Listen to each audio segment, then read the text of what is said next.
everyone, welcome back to my channel, and if you are new, welcome.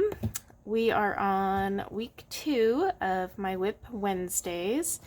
If you are new to my channel, my WIP Wednesdays are just going to be weekly color and chats where I work on whatever my WIP is for that, this week or that day. Most likely it'll be a different picture every week. There are the occasional instances where a picture takes me more than a week to color, especially if it's like portraits or just super intricate, like something, from Kirby Roseanne's category. But most of the time it'll probably be something different because I finish pages in about 2 to 3 days.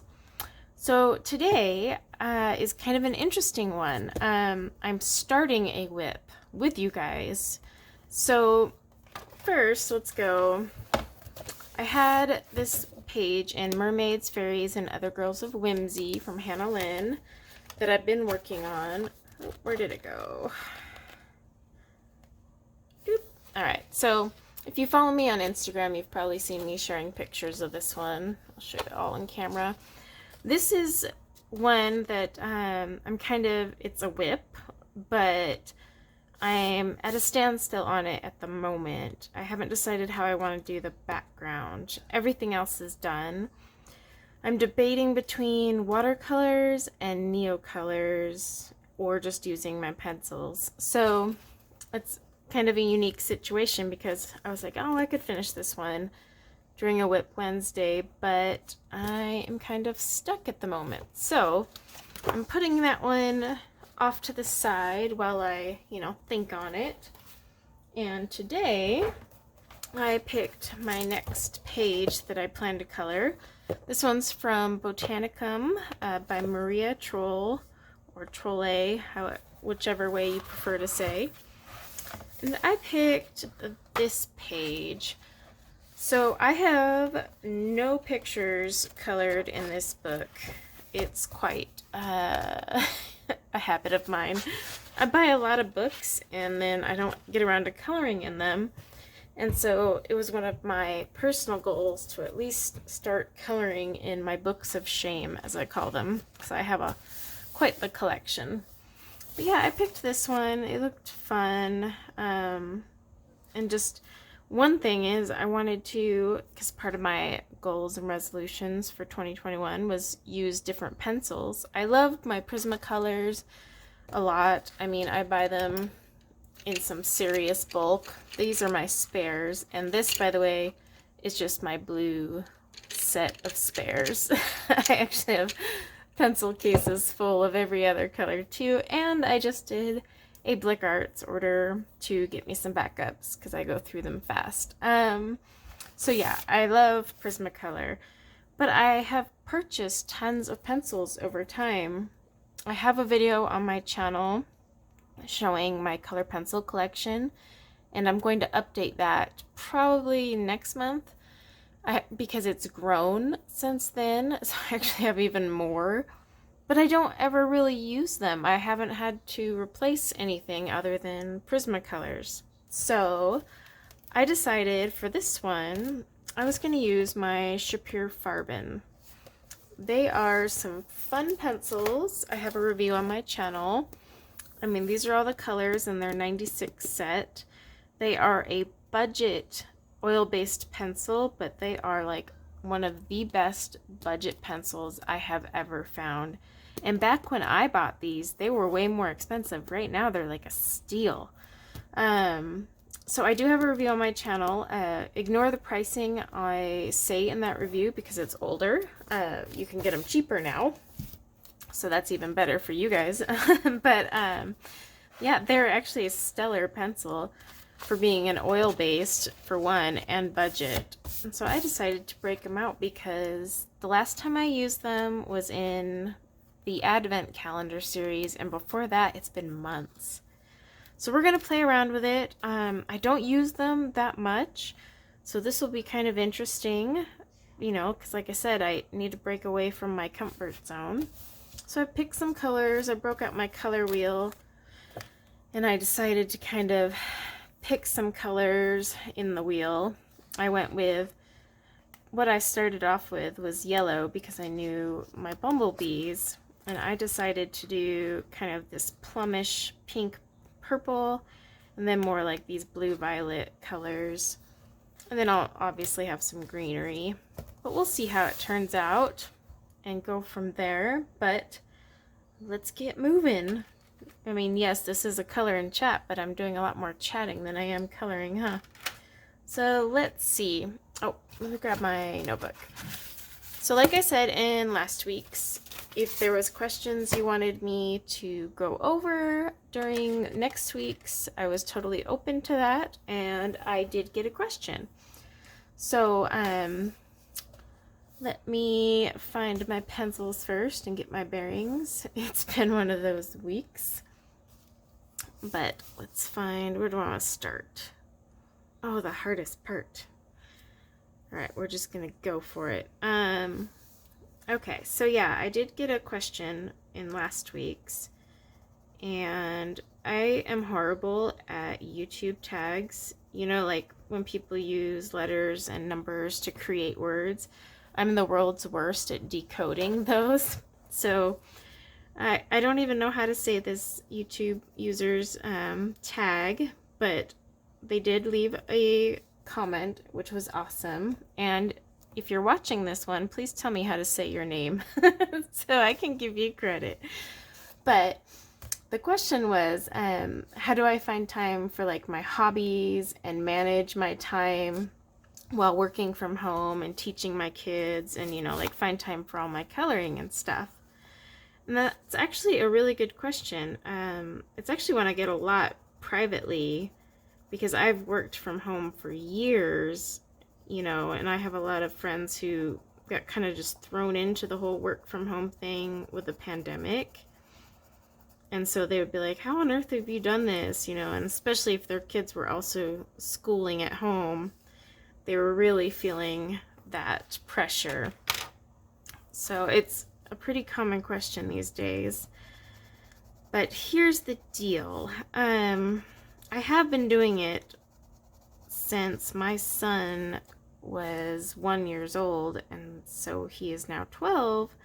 So I've been doing this for 12 years. The schooling them from home part, though, I haven't. So that was just added on. But over the years, I've kind of created my own technique for staying on task and managing it. And, you know, throughout the years, I've always had like a toddler or an infant to also care for. Luckily, my youngest is now 4, so not as much needed, but I still worked from home while she was an infant, and she was a colicky baby. Our third child was super colicky, and we had the fun luck of the rare occurrence where a baby can stay colicky up to 9 months. Yep, that was me. Loads of fun. And the only way to calm her was actually to bounce on a yoga ball. That's interesting, right? And no, I'm not trying to get off topic. I will answer the question, but just as a side note, the yoga ball thing was really funny. I was walking around just bouncing her, doing whatever I could do to like make her stop crying. If you've had a colic baby, then you totally know what I'm talking about. You're like half out of your mind from sleep deprivation and just, ah. Well, I sat on my daughter's bed because I was so tired, and I had had a C-section, so I was in so much pain trying to bounce her just like in my arms while standing. And I sat on my daughter's bed, and she had one of those old spring mattresses at the time, and I just happened to bounce up and down, and she stopped crying, like, and it soothed her. And so I sat there thinking, oh my gosh, what could I use that would, you know, do the same thing? Because obviously I can't sit there and bounce on my daughter's mattress like while sitting. It was taking too much effort and killing my incision. And then I thought, yoga ball. So I bought a yoga ball, and no joke, guys, I spent months, whether in front of the TV or just, you know, in complete silence, bouncing on a yoga ball. My mom would help by bouncing her on the yoga ball. I had to hire a sitter to come in and help because like her colic was so bad. If you put her down at all, she would just scream. Like I couldn't shower in peace or do anything or work. So I had a sitter come in, and I literally paid this adorable high school girl money to bounce on a yoga ball with my baby. Oh man. So back to the question, how do you manage that? Well, there's one way right there. With an infant, I did have to get some help for that part, but years of working from home have kind of taught me that schedule is a necessity, especially if you have kids mingling up in your schedule. So I have a pretty strict routine that I created for myself, and then I just added to it with each child as they were born, as they got older, etc. So it's kind of fluid. It's never the same. Each time one of my kids gets older or their situation changes, I have to adapt. But, you know, the one thing I can say is if you're trying to manage your time working from home with the kids, you just need to set a schedule. You need one for yourself and you need one for your kids. And it has to be flexible though. Kids cannot have a rigid schedule. It's just too much and it'll be too much stress on you. That said, it needs to have some parameters. Like my kids need to wake up and go to bed at this time. They need to be dressed and starting their schoolwork at this time. We have scheduled breaks at this time. And then everything else is planned around that. So like during their breaks or playtime, that's when I can get in my own little break, whether it's coloring or just sitting on the couch catching up on a show, exercising. That one's really rare, but it's in there as an option. Or doing some work. I also wake up every day at 5:30 a.m. and I do a ton of my work before my kids are even up. They have to be up by 8:30 at the latest. So that helps a lot too. And then my job is kind of flexible. I work with the hours that work for me that day. So I don't have to put in 9 to 5. You know, I know a lot of you working from home right now still have to clock in and out.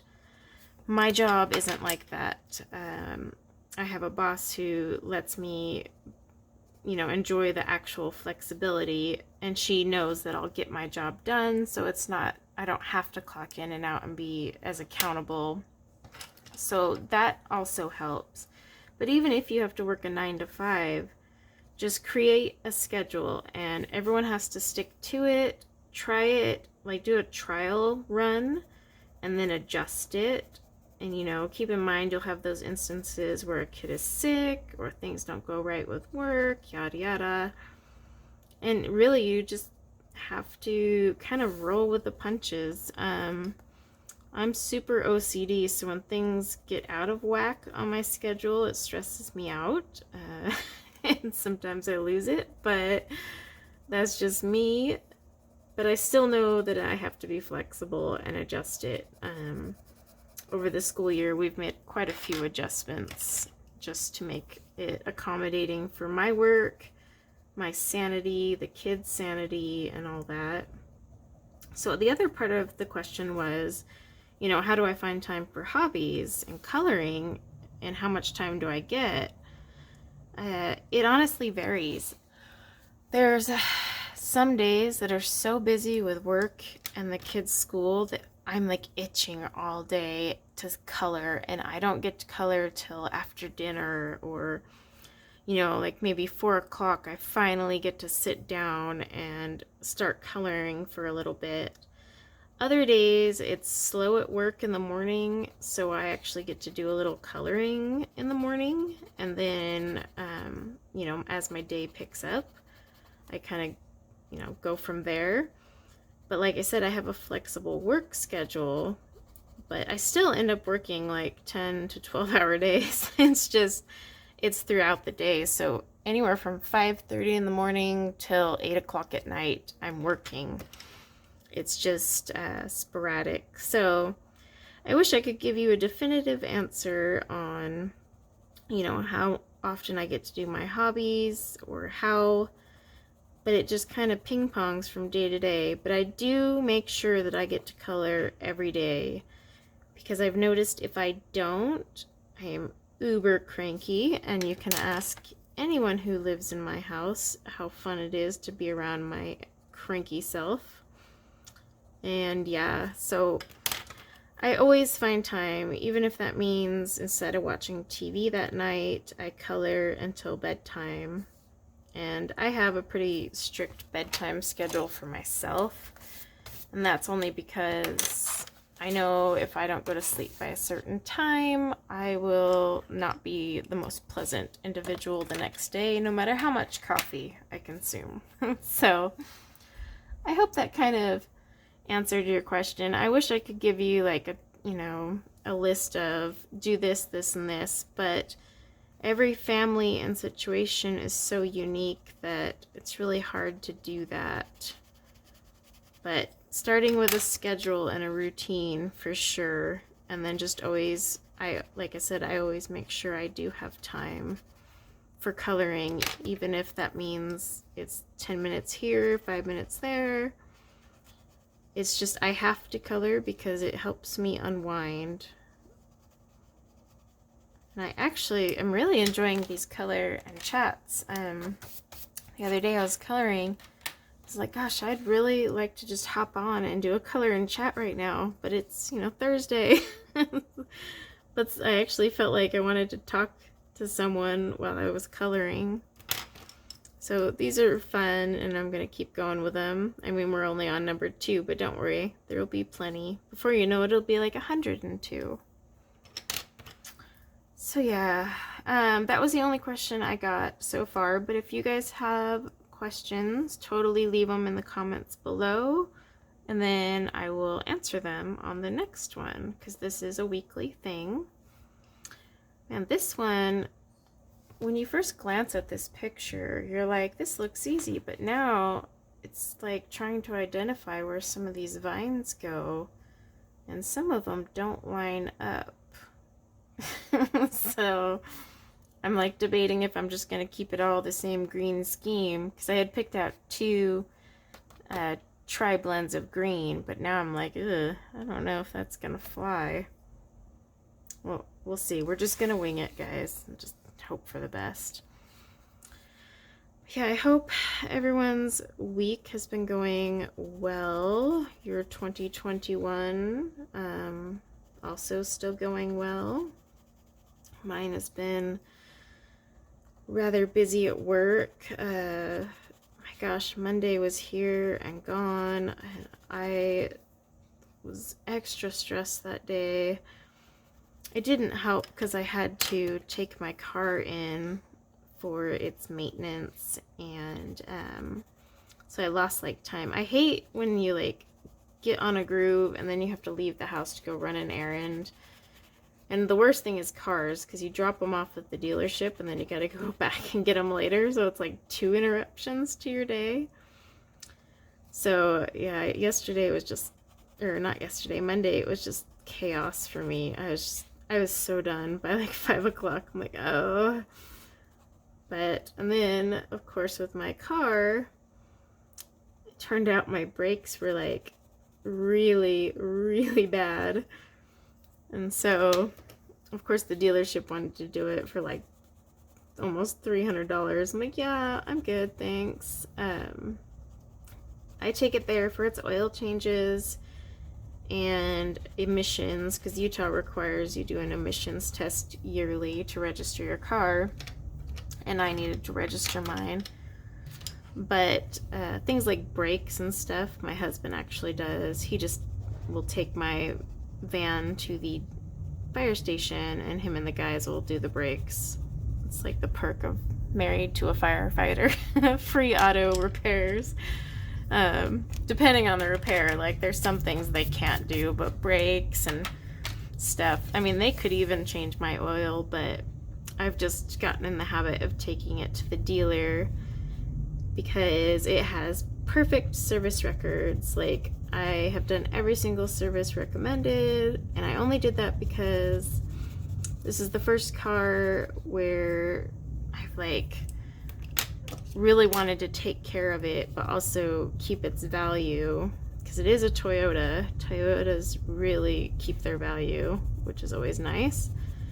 And then that way, when I go to buy my dream car, I can get top dollar for my minivan, which my dream car is, well, my ultimate dream car is a Cadillac Escalade, but my husband about laughed when I said that. So we agreed on the Yukon Denali from GMC. Close enough. But, you know, I love the Cadillac Escalades, and I still might buy one. But the Denali is just as pretty. I love SUVs. I'm a short person, so I love big cars. And I have a minivan right now, which I swore when I had my first child I would never own a minivan. Swore it, like, up and down. I was like, that's never gonna be me. And then one day I was dropping my son off at kindergarten, and this lady pulls up. So back then I had a Dodge Durango, and this lady pulls up in her minivan, and she pushes the button, the doors open, the kids all just hop out. She pushes the button and off she goes, and I'm like, oh my God. Like, and here I am fumbling with doors and seat belts and having to close them. Yeah, like, so then I went and bought a minivan, and I just love it. And it's paid off, and I swear, you pay off your car, and that's when everything needs replacing. Like, so I already need new tires on it, which I knew was coming. And then, like I said, I had to register it. It needed new brakes really badly, apparently. But I never drive it. So I took it to the dealer, and the guy goes to look, and he's like, wow, it's been a year since you've been here. And I was like, yeah, that's why I brought it in. You know, I need to register it, but also it's been a year, so I should get my oil changed at least once a year. I'm on synthetic oil, so technically I can go 10,000 miles before I need an oil change. But here's the problem, guys. In 1 year, I only put 2,000 miles on my minivan this year. So the guy was like, whoa, it's been a year, but you've only hit 2,000 miles. So yeah, I always make a point of taking it in annually for that reason. I don't put a lot of miles on my car, but it needs the oil change. So this year, especially with COVID, I put 2,000 miles on my van. I mean, it sits parked for days on end. It's insane. But it's going to be killer when I go to sell it, because it has like no miles. So that works. But yes, my husband's going to do the brakes, and then I need to put tires on it, which just irk me because I don't even drive this stupid thing. But in case I want to drive to see my daughter, she's in college in southern Utah, so it's about an hour drive, and I want to like be able to drive down there and see her.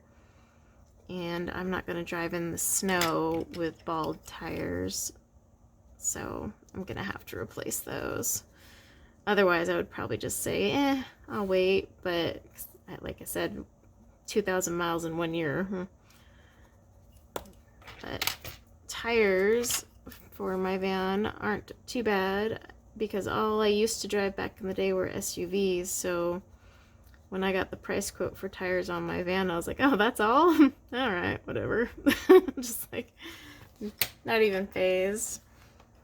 So you need to sharpen these little. I think I am just going to keep with the same green scheme, because some of these, well, actually, these little ones here I could probably do with my other one. But a lot of these ones that just go straight up, I'm going to stick to this. But yeah, I've had my van for 6 years. Sorry, I got to sharpen. Yeah, I think it's 6 years now. and it's like a 2011 with barely 50,000 miles on it. So yeah, all that crazy driving I do. But this week, exciting news. We had always had the goal of selling our current house and buying something bigger or more functional is part of our 2021 plan.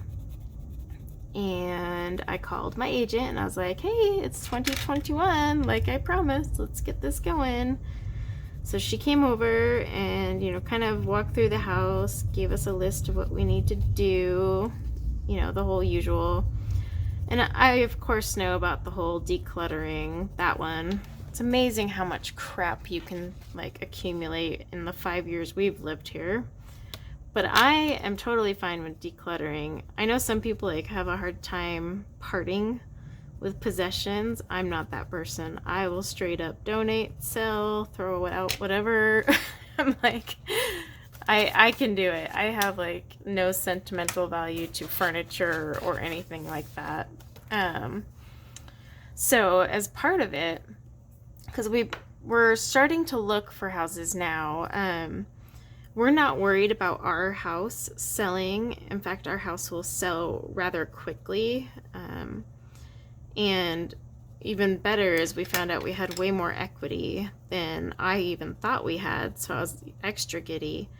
The issue is finding the house we like. We have a long list, very picky. This next house we buy is going to be our forever home, like it's the last one we're buying. It's going to be a lot bigger because we're going to have 3 teenagers in that house, and I mean, it's hard enough with just the kids now at their age, but we'll have 3 teenagers in that house. And I just want something big, open. My current house floor plan is just awful. But the bummer is we have an awesome corner lot, great cul-de-sac, because we're in a cul-de-sac, neighbors. That part sucks. Like, honestly, if I could just tear down this house and build my dream house on this property, I'd be okay. Other than the school district. I really don't like the schools here.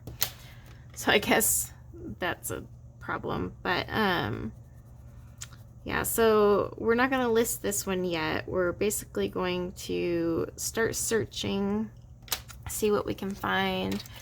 I have been told, though, that with the inventory so low, like, you'll find a house, you know, put in your offer, but they'll also have like tons of other offers. I've had a few friends say it's really chaotic and stressful, and I'm like, great, that's just what I need right now. This is weird. This one like stops. So on some of these I have to add in the line because it's like the line just wasn't finished.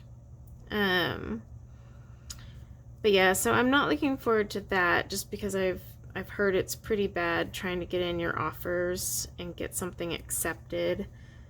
That's the other reason we're not going to list, because we'll list this once we get an offer accepted on our perfect home. And it's a big chore. Like I told my agent, like, this is going to be rough for you to find a house that meets everything. And in the end, we may end up just building. Not gonna lie. We might just have to build. I'm trying to avoid it just because of the hassles, but I have, like, I want a certain number of bedrooms, I need an office, I need a guest room, we want to make a home gym, so maybe that'll encourage one of us to work out. Well, me. My husband works out all the time, so I'm more me motivated. But, yeah, we'll see what we can find, but I'm excited. But one of the things to help me declutter is I decided to create like a 1-box challenge for myself. So anytime I get like a box, whether it's like an Amazon shipment or whatever, no matter the size of that box, I am going to fill the box. So it'll either be filled with stuff to throw away, stuff to pack up and keep and send to the new house, so like, you know, kind of just get it out of the way for showings, or it'll be a box full of things to donate. So we have a ton of empty boxes also in the basement. So I'm going to start doing like a box a day. And then definitely anytime a new like Amazon shipment comes, that box will be filled with something. And that'll make it easier and kind of motivate me, because it'll be like, all right, I have this empty box. I need to go around the house and fill this empty box with, you know, something. So it's kind of a fun challenge for myself, and then I can get the kids on it too. Like I can hand them an empty box and say, okay, this box needs to be filled with toys you do not want to go to the new house that we can donate, and stuff like that. The biggest hurdle, though, is donating. I don't know if where you guys live you're having this issue.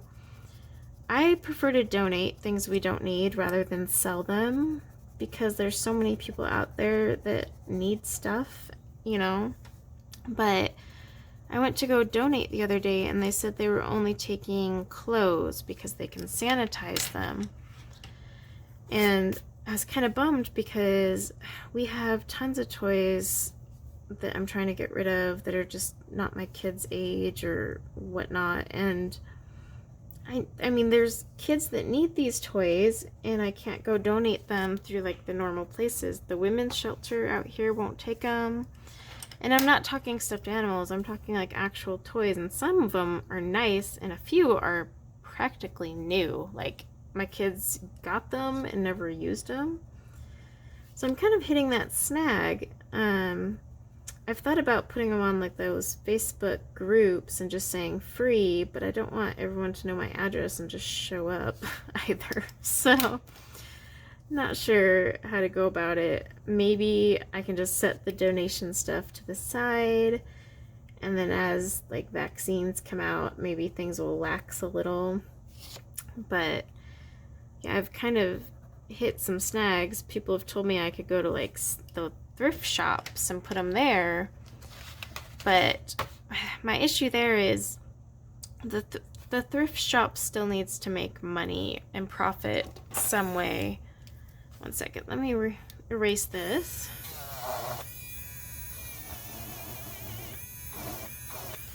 Even though that thrift shop might donate proceeds, like it's not all going there. So that's why, like when I donate clothes or something to women's shelters, I know it's going to the women and children in that shelter. Like that shelter isn't selling it for cash to pay for anything. So that's why I don't like going to the thrift stores, just because I want it to actually go straight to the person who needs it. But right now it seems like those are the only places that are taking donations, so I might have to just wait and kind of see how that goes. But I don't know if any of you have had that issue, especially right now. I really want to donate more because there's so many people without jobs, and like at Christmas time I wanted to donate and I couldn't even donate toys, and so I ended up just donating money to food banks instead. But it just kind of irked me, because it's like, gosh, so many kids aren't getting Christmas gifts, and I can't even donate like gifts. So I was a little annoyed by that, but it's just the COVID age, I guess. And it sucks because it's the perfect time to donate and help a fellow neighbor, but you can't. So we'll see. But yes, I have the 1 box challenge for myself. My Blick Art order finally arrived yesterday in a big beefy box, so I gotta fill that today. I'm a little mad with Blick Arts at the moment. I had placed an order December 20th. Now take note of what today is. December 20th. It took them a while to ship it out, which was fine. We got holidays and all that. I totally get that. But they sent me a message saying it was shipped, and then it had this estimated delivery date of you know, the first week in January, and the package never arrived, and then all of a sudden it just changed to pending with no statuses. Like, couldn't tell me where the box was, nothing. Well, it turned out Blick had printed the shipping label and all that, but never actually gave the box to the shipper. So they actually shipped it a week and a half after they had said they shipped it. So it had finally arrived way later, and so I was kind of annoyed by that. They've never done that before. Usually when they say they shipped it, they really did. But I'm really hoping that doesn't happen again, because this is the second time now I've had issues with Blick. And so I'm hoping now with the holidays going away, they get back to their, you know, good customer service. Otherwise, I'm going to have to find somewhere else, like Jerry's or Joe's. I mean, there's plenty of others. I like Blick because they have everything I need and the pricing is pretty decent. But that kind of ticked me off a little, so I do plan to do a haul video now that my Blick Arts actually arrived, so I'll do that soon. I'm waiting on just one more thing to show up, and I'll do a haul video because one of my viewers said they actually enjoy watching those. So if you guys enjoy watching you know, the stuff I buy, I'm more than happy to share that. It almost makes me more conscious of what I'm spending though, because then I'm like, man, this is ridiculous. I bought way too much, and now I gotta show all this stuff I bought that I probably won't even use right away.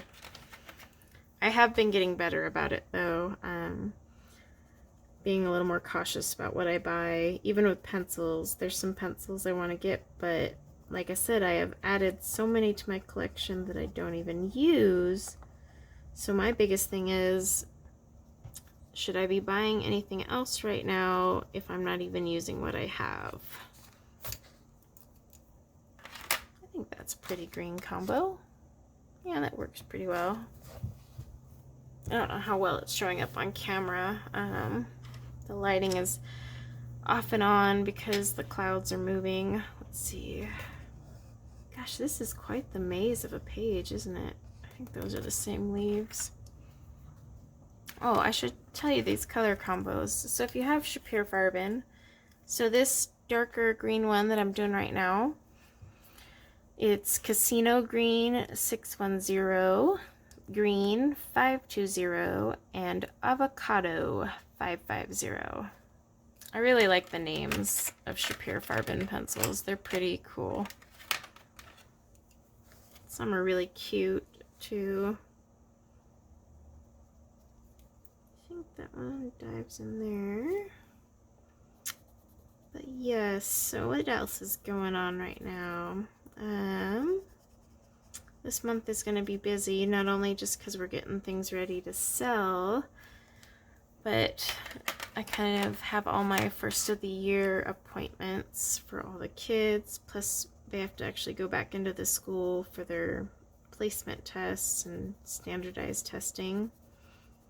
I swear every week we have like 2 to 3 appointments, and it's making me a little crabby because I hate leaving the house. Obviously, I have 2,000 miles in 1 year on my car, so obviously I don't leave my house very often, but if I must, I must. But yeah, it is going to be busy with everything, the moving. I honestly don't see us actually moving until March, April. That's when most people start listing their houses, and I think I'll have a better, oops, sorry, I didn't mean to hit that camera. I think I'll have a better selection to choose from, because what I see right now, I check every day, just none of it is really meeting my criteria. It'll have like a couple of my checklists, but not all. And with my checklist, there's some things we're flexible on, but there's some like I absolutely will not be flexible on. So my poor agent is gonna have one heck of a time, because when we bought this one, we were definitely not as picky, but now that we've lived here and all that, we definitely know what we want. And so I was like, yep, if it's even just slightly questionable, just don't show it to me because I'll probably reject it. So So it's going to be interesting, but like I said, we might end up just building, because I don't know if I'm going to find it pre-built. I just don't want to build and do a lot, like a whole yard, and plus with building, you usually have to sell your current house, go live somewhere temporarily. I just don't want to hassle with that too, because then we'd basically be moving twice in 1 year. So I'm trying to find it pre-built, and our goal is, as long as we move before the next school year starts, that way the kids can just start the new year in a new school, we'll be good. Let's see. Oh, and one thing, before I end today's session, I will make sure to show you guys the picture that won for this month's color along. So January 11th was my 1 year anniversary on YouTube. I was hoping to hit 1,000 subscribers. I got so close. I hit like 930, so that was awesome still. And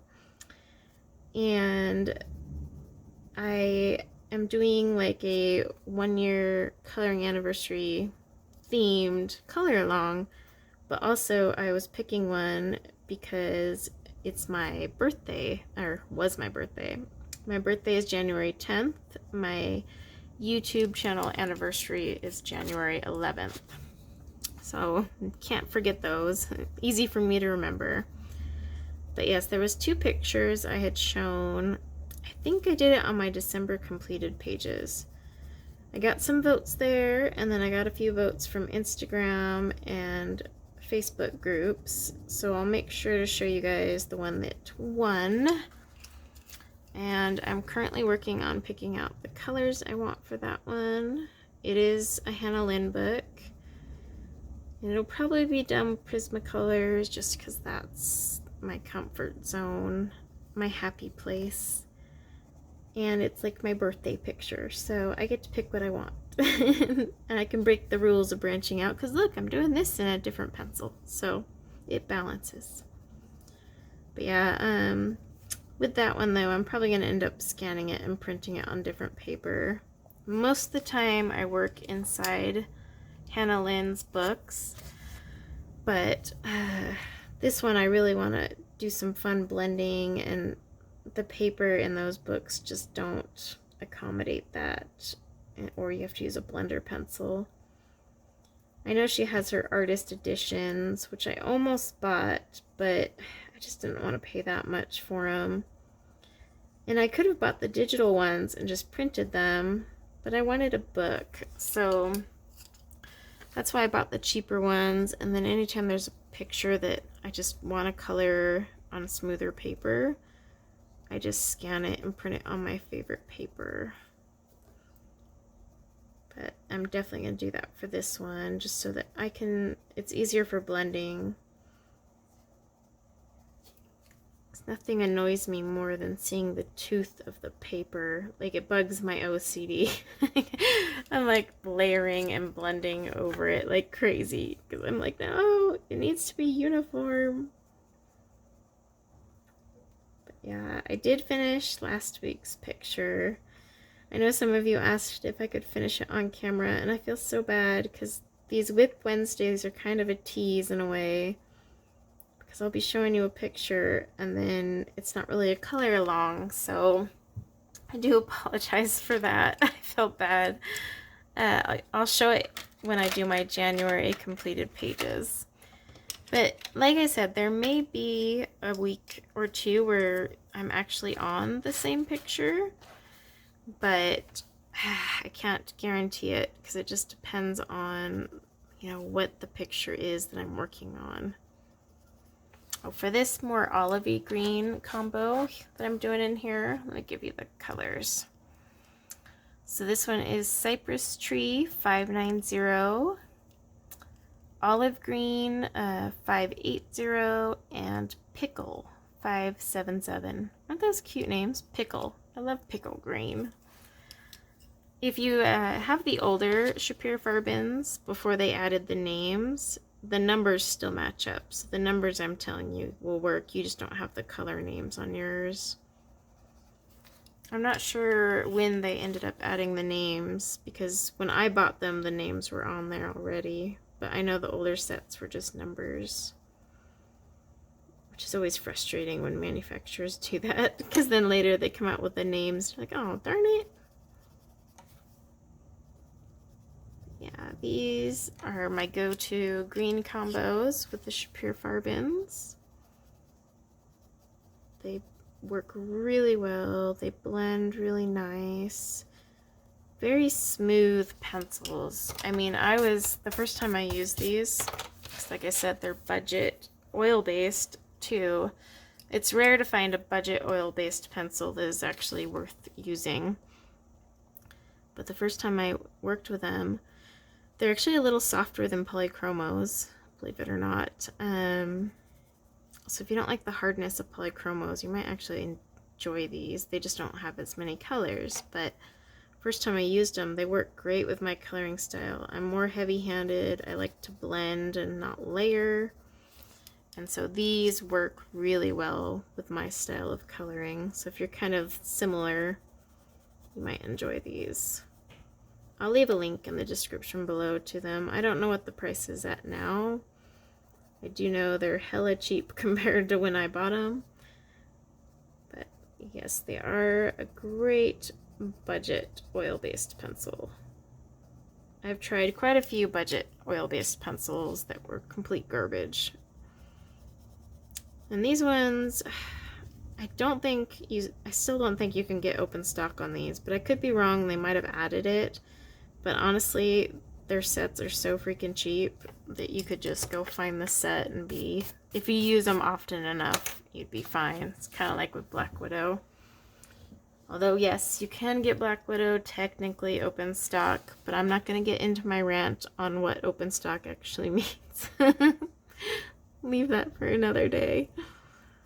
Another day of ranting. Maybe that's what I should call this. WIP Wednesday rant session. I'm just kidding. I don't want to be a ranter, a YouTube ranter. But some days you need to just rant because you need someone to rant to, you know?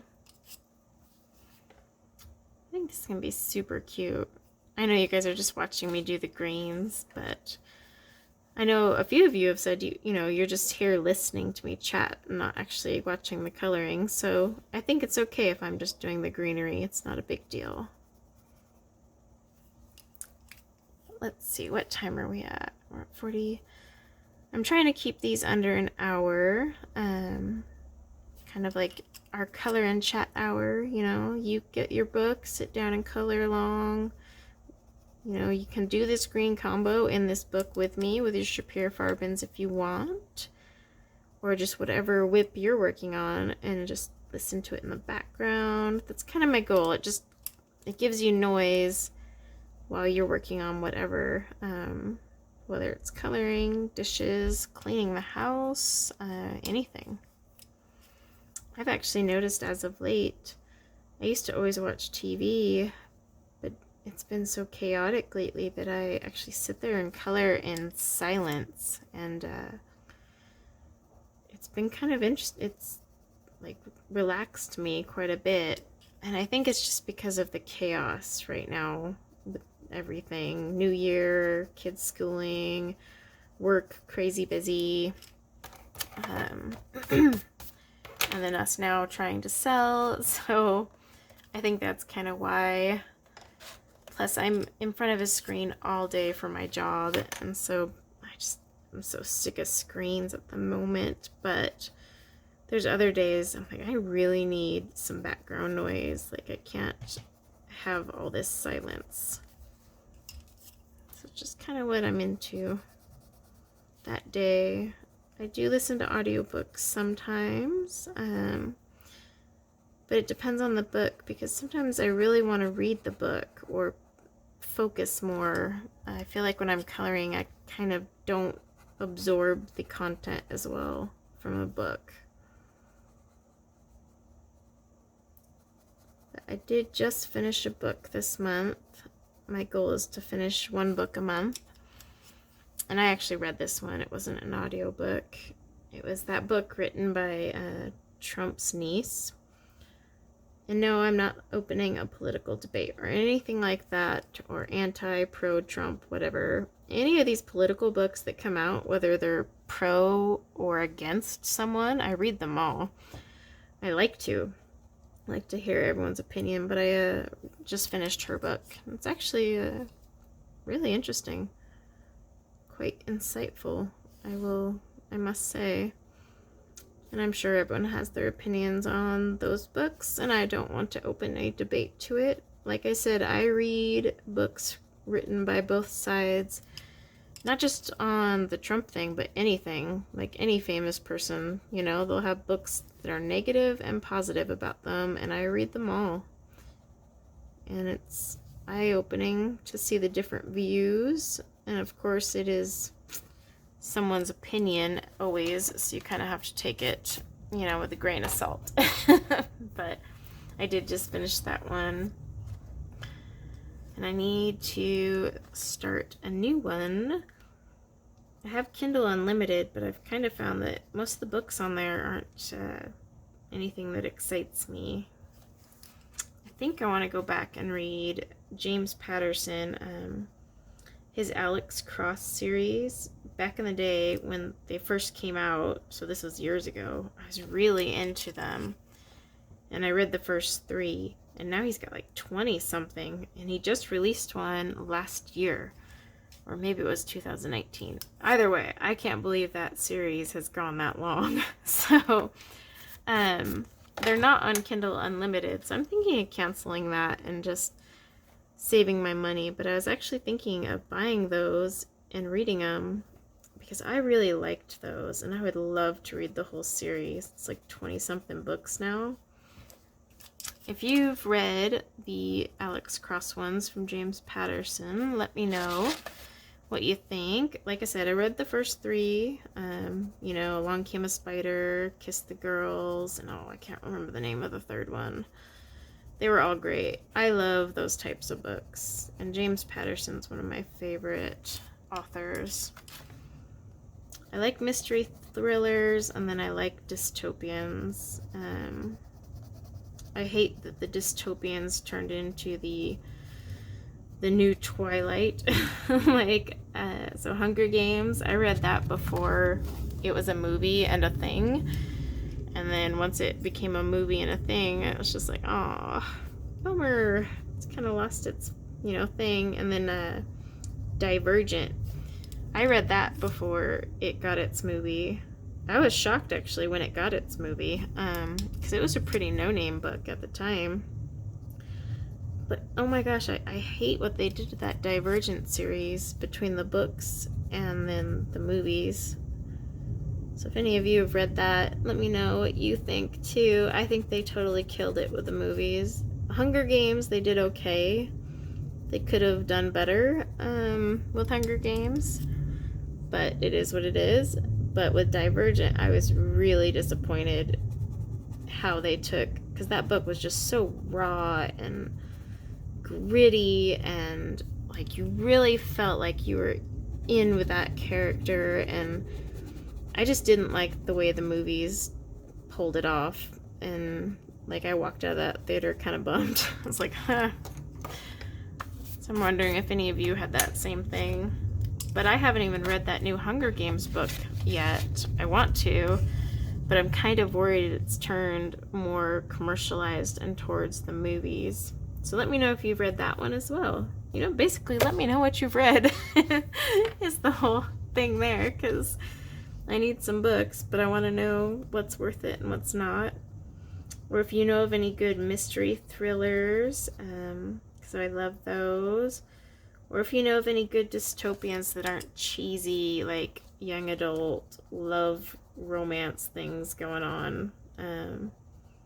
If it's too Twilight-ish, then I don't want to read it. But I love dystopian novels.